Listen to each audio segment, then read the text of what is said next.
Paano kaya nangyari ang EDSA People Power? Eleni Robredo, hindi ka bigo, may tapang, may puso para sa Pilipino.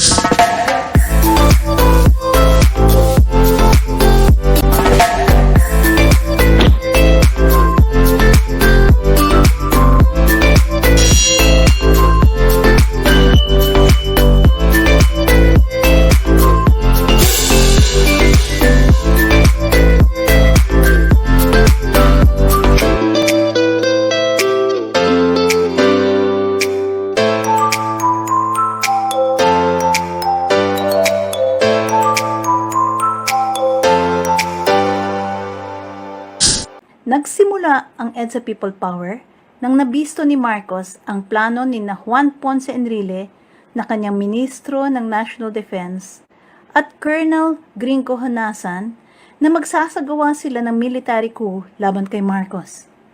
Kasama dito ang planong iligpit ang pamilya ni Marcos. Colonel Gringo Honasan was a key figure in what was to have happened that night.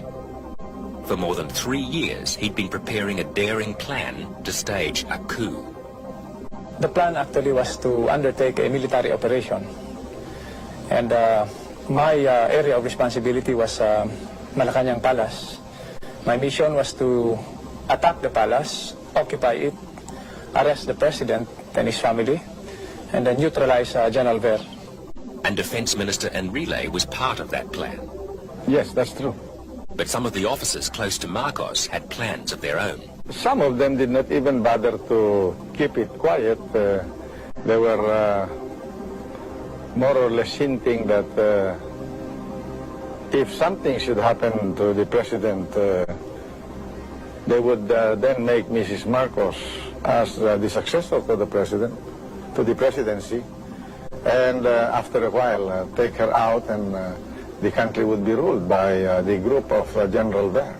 So we decided to make a plan of our own to counteract this plan.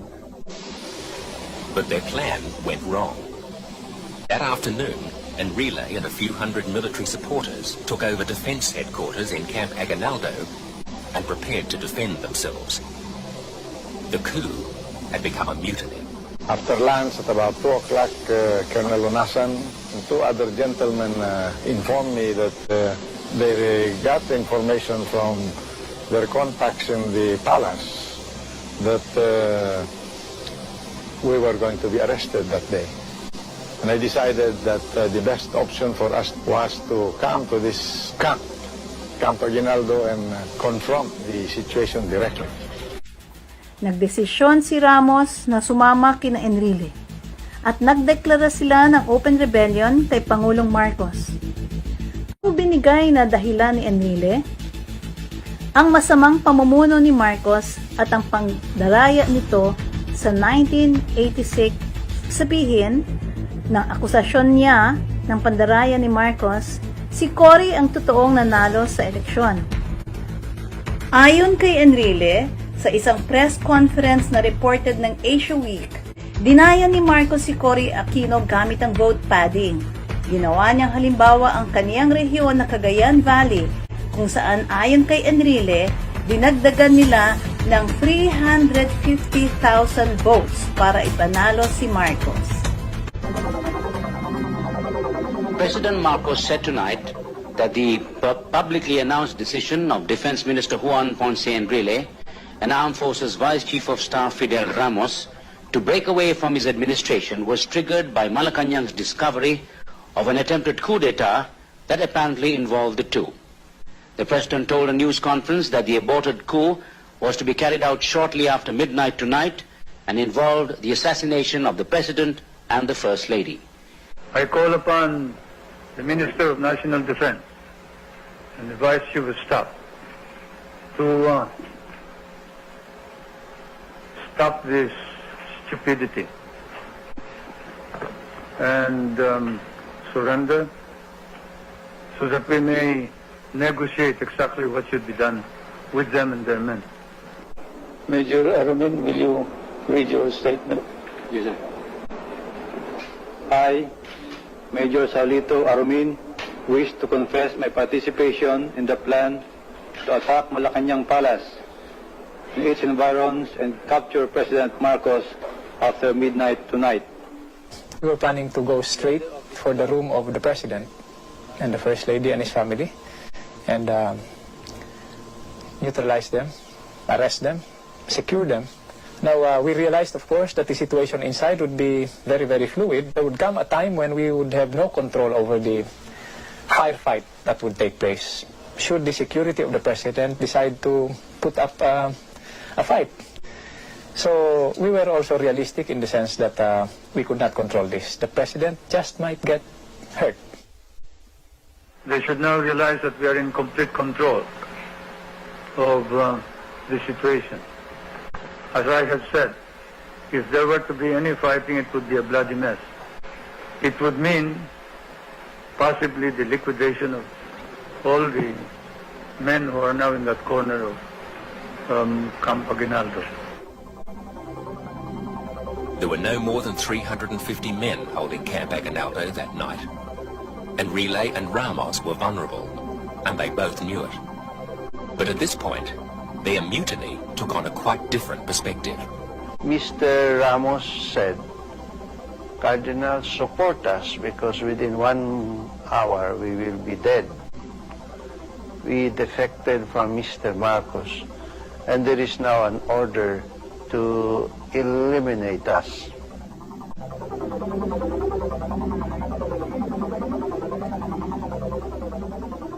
Then I started calling the people. I said, dear people, it is the Cardinal who is speaking to you. Get out from your houses. Support our friends in Camp Crami and Camp Aguinaldo. They are in trouble, and very soon they might be killed by Mr. Marcos.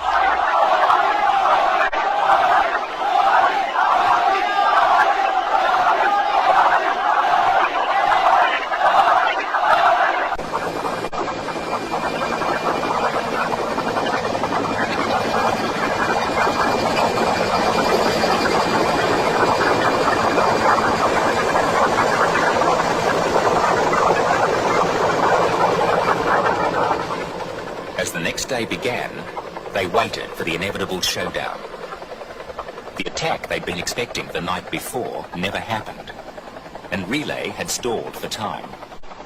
They'd survived their first 12 hours, but it was a tense morning inside Camp Aguinaldo.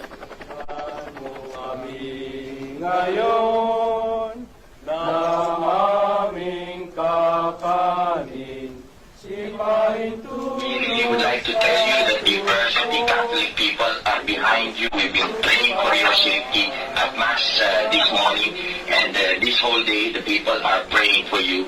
And we hope that nothing happens to you, and that through what you are doing, the Filipino people may be helped, may be saved from their very sad predicament.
You will hurt some civilians along the way.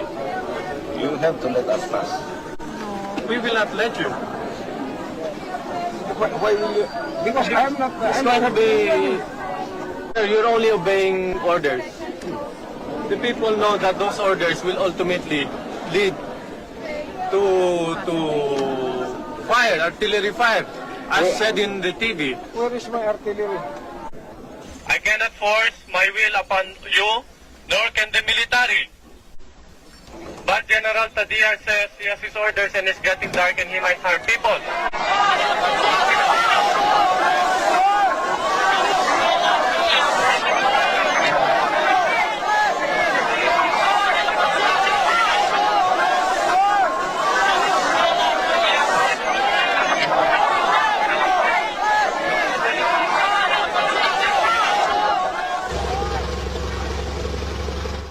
At 5 o'clock that afternoon, after 3 hours of negotiation, General Tadia ordered his tanks to withdraw.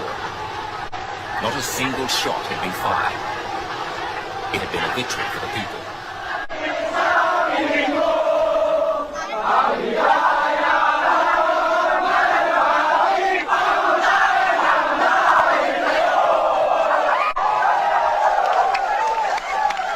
I call upon the people to be calm.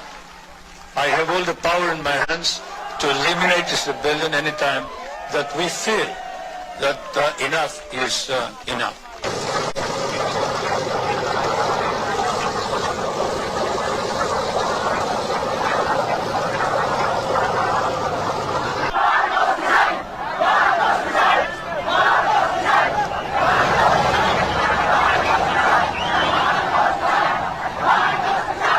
Of course not. Of course not. I am president. I was proclaimed by the only constitutional body that can canvass and proclaim the winner in a presidential election. So why should I step down? I am ashamed that they are Filipinos. We are going to do everything to settle this thing peacefully. But there is an end to all this because some of this opposition and some of their own people are saying that the president is incapable of enforcing the law.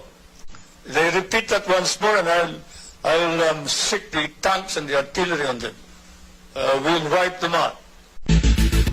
Narito din ang kwento ni General Ramon Farolan sa official report ni Colonel Balbas na makailang beses si Balbas intusan ng Malacanang na lumusob sa Camp Crame kahit na pinapaliwanag na niya na maraming civilians ang masasaktan. Sa official gazette, mababasa rin ang official report ng utos ni Marcos na kill order. Ibig sabihin, sumugod sa mga rebel forces sa Camp Crame kahit masaktan pa ang mga civilians. And ask them who would like to volunteer to strike the 2 helicopters. And I would like to give you Colonel Sotelo. And here's Colonel Sotelo.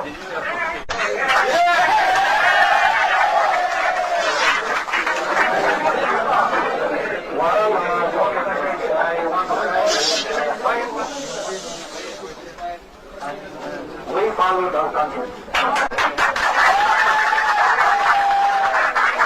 I think this regime is about to crumble.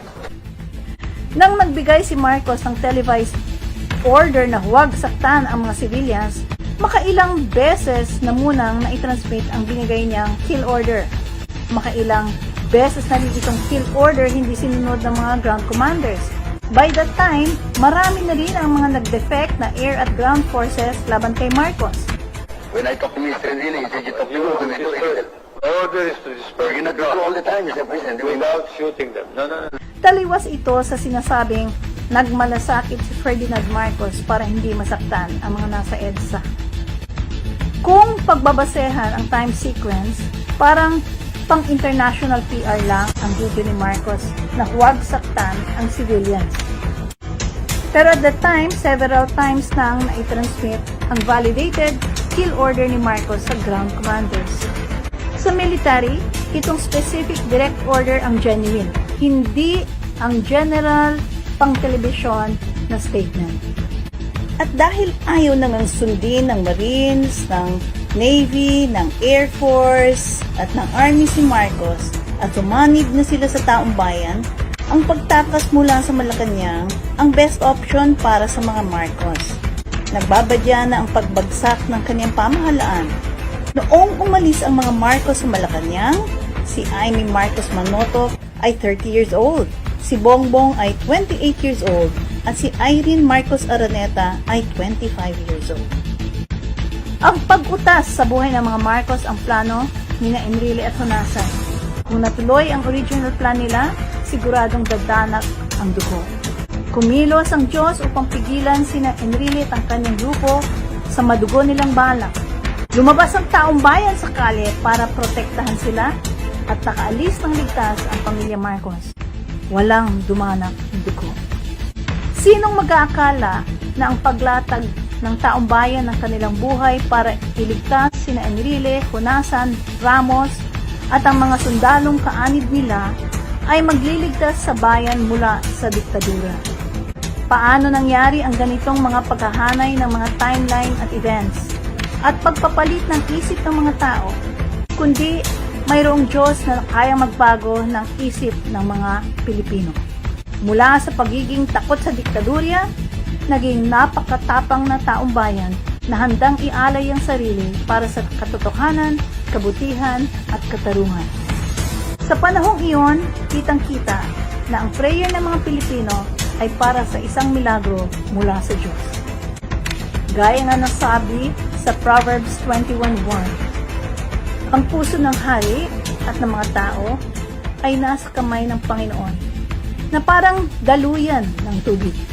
Kumikiling ito saan man ng Panginoon ibigin.